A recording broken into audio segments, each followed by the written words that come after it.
सावन में घास और वनस्पतियों के हरे रंग में हल्का अंधेरा सा घुला होता है। हवा भारी होती है और तरल, वर्षा के रवे परतों में तैरते हैं। मैं 9 साल का था। इसी महीने राखी बंधती है, कलजैया होती है।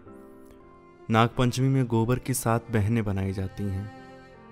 धान की लाई और दूध दोने में भरकर हम सांपों की बांबियां खोजते फिरते हैं। हरियरी अमावस भी इसी महीने होती है। मैं बांस की खूब ऊंची जेड़ी बनाकर उस पर चढ़कर दौड़ता था। मेरी ऊंचाई कम से कम 12 फीट की हो जाती होगी। माँ दक्षिण की ओर के कमरे में रहती थी। बंबई के टाटा मेमोरियल अस्पताल से उन्हें ले आया गया था। सिर्फ अनार का रस पीती थी। वे बोलने के लिए अपने गले में डॉक्टरों द्वारा बनाई गई छेद में उंगली रख लेती थी। वहां एक ट्यूब लगी थी, उसी ट्यूब से वे सांस लेती थी।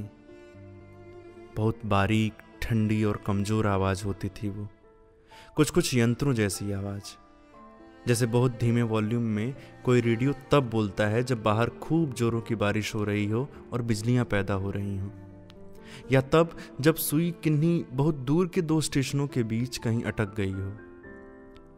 माँ को बोलने में बहुत दर्द होता होगा, इसलिए बहुत कम ही बोलती थी। उस यंत्र जैसी आवाज में हम माँ की पुरानी अपनी आवाज खोजने की कोशिश करते। कभी कभी उस असली और माँ जैसी आवाज का कोई एक अंश हमें सुनाई पड़ जाता, तब माँ हमें मिलती, जो हमारी छोटी सी स्मृति में होती थी। लेकिन माँ सुनना सब कुछ चाहती थी, सब कुछ। हम बोलते, लड़ते, चिल्लाते या किसी को पुकारते तो व्याकुलता से वे सुनती। हमारे शब्द उन्हें राहत देते होंगे। उनकी सिर्फ आंखें बची थीं, जिन्हें देखकर मुझे उम्मीद बनती थी कि माँ कहीं जाएंगी नहीं, मेरे पूरे जीवन भर रही आएंगी। मैं हमेशा के लिए उनकी उपस्थिति चाहता था, चाहे वे चित्र की तरह या मूर्ति की तरह ही रही आए और ना बोलें, लेकिन उनके जीवित होने का विश्वास भी रहा आए, जैसा कि चित्रों के साथ नहीं होता। मैं कभी कभी बहुत डर जाता था और रोता था। अपने जीवन में अचानक मुझे कोई एक बहुत खाली, बिल्कुल खाली जगह दिख जाती थी। ये बहुत डरावना होता था। उस दिन माँ ने मुझे बुलाया। बाहर मैदान में घास का रंग गहरा हरा था। बादल बहुत थे और हवा में भार था। वो भीगी हुई थी। माँ ने अपनी हथेली मेरे सामने फैला दी। दाएं हाथ की सबसे छोटी उंगली की बगल वाली उंगली का नाखून एक जगह से उखड़ गया था। उससे उन्हें बेचैनी होती रही होगी। इस उंगली को सूर्य की उंगली कहते हैं। मैं समझ गया और नेल कटर लाकर माँ की पलंग के नीचे फर्श पर बैठ गया। नेल कटर में लगी रेती से मुझे उनकी उंगली का नाखून घिसकर बराबर करना था।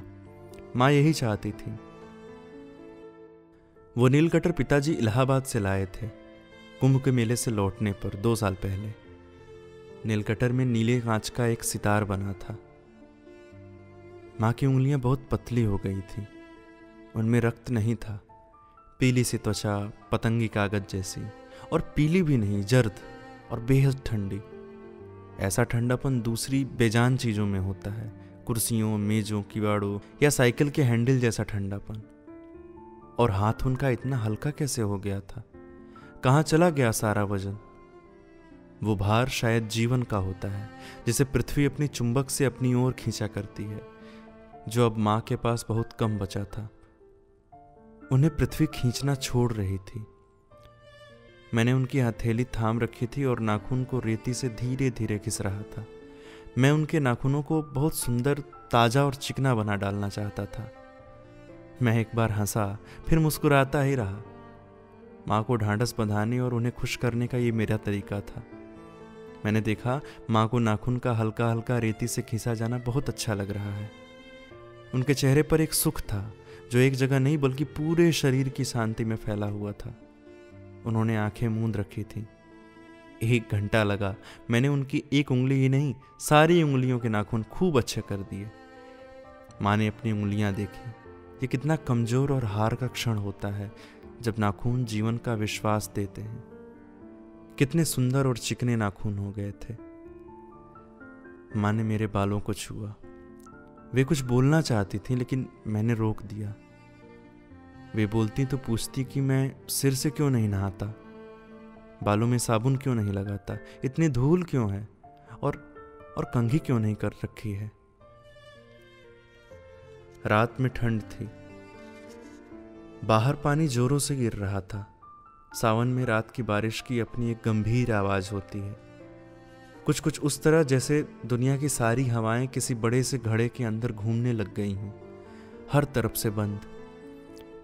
सुबह 5 बजे आंगन में गांव की औरतें रो रही थीं। ये रोना नहीं था, विलाप था।